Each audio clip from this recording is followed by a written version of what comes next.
Hai gorgeous, welcome to my place. Terima kasih sudah mengklik video ini. Sebelum kita masuk ke video, aku mau kalian tahu bahwa video ini hanya untuk hiburan dan berbagi informasi. So, berbuat baiklah pada setiap orang, kapanpun dan dimanapun, terutama di kolom komentar. Jangan tunjukkan komen kebencian atau kata-kata yang menyakiti pada siapapun juga. Dan dalam setiap kasus, ambil positifnya, buang negatifnya. Nggak pakai lama, watch.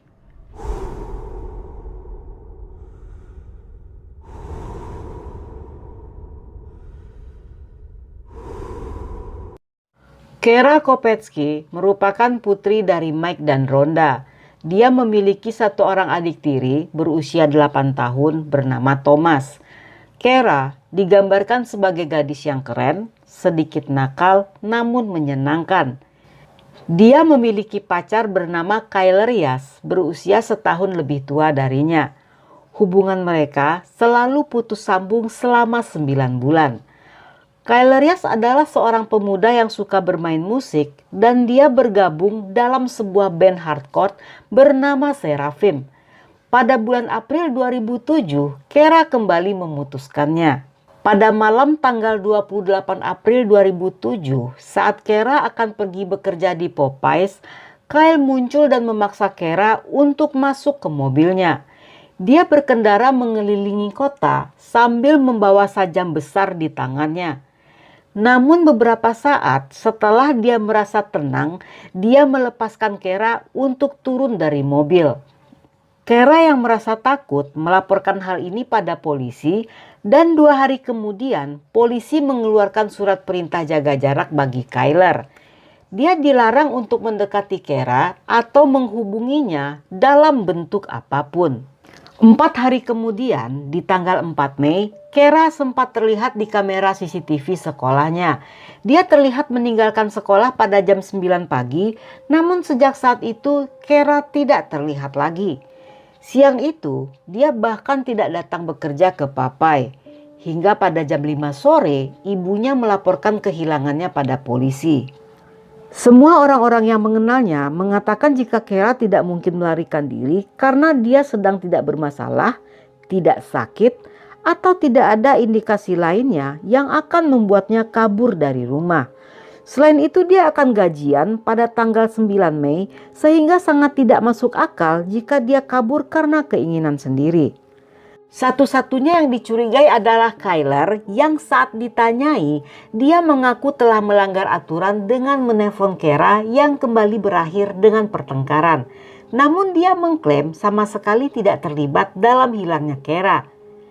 Di hari Kara menghilang, dia sedang hangout dengan temannya yang datang dari kota lain. Saat itu, Kara sempat menelponnya pada jam 11 siang yang panggilan tersebut tidak diketahui Kyle. Saat dihubungi kembali, Kara tidak menjawab teleponnya. Ketika polisi mengecek, panggilan tersebut bukanlah pada jam 11 melainkan jam 9 tepat di waktu Kara meninggalkan sekolah. Namun karena tidak ada bukti fisik, mereka tidak bisa menuduh sembarangan. Saat polisi memeriksa loker milik Kara, mereka menemukan kartu ATM-nya, tetapi uang di dalamnya masih dalam keadaan utuh. 4 tahun sesudah Kara menghilang, polisi mendapatkan laporan dari 3 orang berbeda yang mengatakan jika Kyle mengaku pada mereka telah melenyapkan Kara. Laporan pertama terjadi di tanggal 27 April 2010. Saat itu salah satu dari anggota band Seraphim bernama Nick Yates menghubungi polisi. Menurutnya di tahun 2009, Kyle mengaku padanya saat mereka sedang nongkrong sambil minum. Kyle membunuh Kara karena Kara menolaknya hingga dia membunuhnya agar Kara tidak bisa dimiliki oleh orang lain. Laporan kedua terjadi di bulan Januari 2011. Kali ini pacar Kyle yang bernama Kathleen Ferris memberikan informasi yang lebih lengkap dari info sebelumnya. Kyle mengaku menyaksikan ketika Kara menghembuskan nafas terakhir dan menguburnya di sebuah hutan. Kathleen dengan bantuan FBI berusaha memancing keterangan dari Kyle. Tubuhnya dipasangi penyadap, namun Kyle ternyata lebih pintar dari yang dibayangkan. Dia sama sekali tidak terpancing.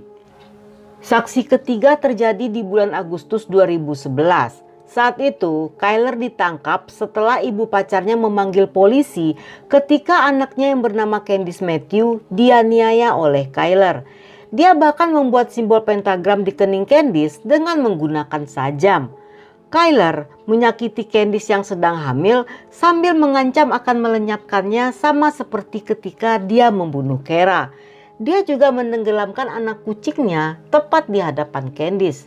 Namun sayangnya, Kyler hanya didakwa atas kasus penganiayaan. Di bulan November 2011, Kyler kembali ditangkap karena mencuri di toko tempatnya magang. Di bulan Februari 2012, dia ditangkap atas kasus narkoba dan divonis 4 tahun penjara. Dia bebas bulan Februari 2016 dan di tanggal 8 September seorang wanita muda bernama Jessica Runions pun menghilang. Di malam itu sebuah pesta diadakan di daerah Grandview, Missouri. Pesta yang diadakan oleh salah seorang teman Kyler juga dihadiri oleh Jessica. Kyler dan Jessica terlihat meninggalkan pesta pada jam 11 malam. Keesokan harinya, Jessica yang berjanji dengan ibunya akan ke dokter tidak muncul seharian dan ibunya melaporkan kehilangan putrinya pada polisi. Menurut saksi yang berada di pesta, Kyler terlihat sedang mabuk dan selalu menempel pada Jessica yang saat itu sedang bersama teman kencannya. Polisi mengetahui jika mereka pergi dengan menggunakan mobil gadis itu. Saat dilakukan pencarian terhadap mobil itu tidak ditemukan dimanapun. Tanggal 10 September dini hari, mobil tersebut ditemukan terbakar di daerah Kansas. Dan beberapa jam setelah mobil itu terbakar, polisi mendapatkan laporan dari Joseph Carter yang merupakan saudara tiri Kyler. Dia mengatakan jika dia berada di lokasi mobil terbakar dan Kyler mengaku padanya telah melenyapkan Jessica serta membuang tubuhnya di tengah hutan. Joseph membawa Kyler pulang ke rumahnya untuk mengobati luka bakar pada punggung, tangan, serta kening Kyler. Kyler ditangkap saat sedang berada di rumah Joseph, namun lagi-lagi dia bungkam dan menolak berkomentar tentang Kara dan Jessica. 7 bulan kemudian di bulan April 2017, seorang pencari jamur di daerah Cass County, Missouri menemukan sisa-sisa manusia yang ternyata adalah Jessica. Keesokan harinya, mereka kembali menemukan sisa-sisa dari Kara. Mereka dikubur bersebelahan.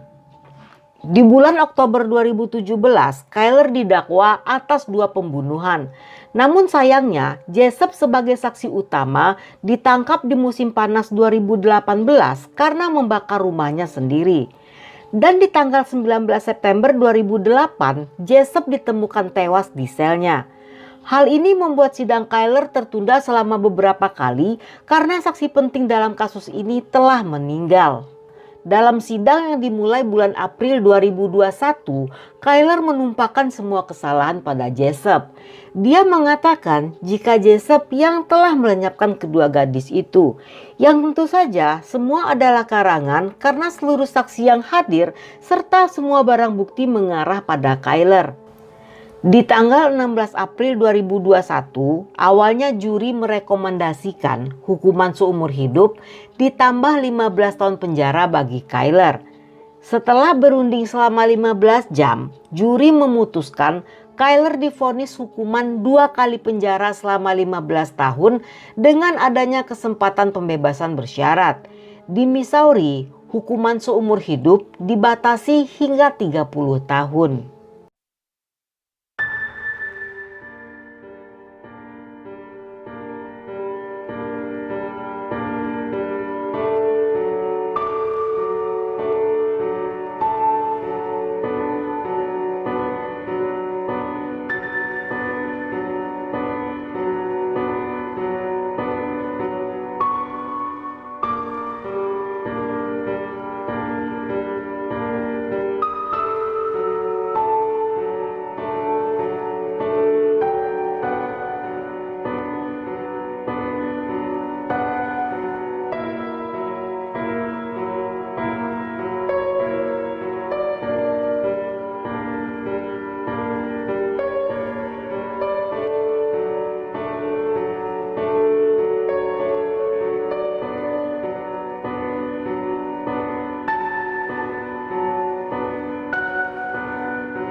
Dan cukup sampai di sini cerita kita kali ini. Semoga kalian suka dengan ceritanya. Jangan lupa ajak teman-teman kalian yang suka dengan konten seperti ini untuk gabung di sini. Buat kalian yang masih betah nonton sampai akhir, thank you, love you, have a nice day, and then see ya.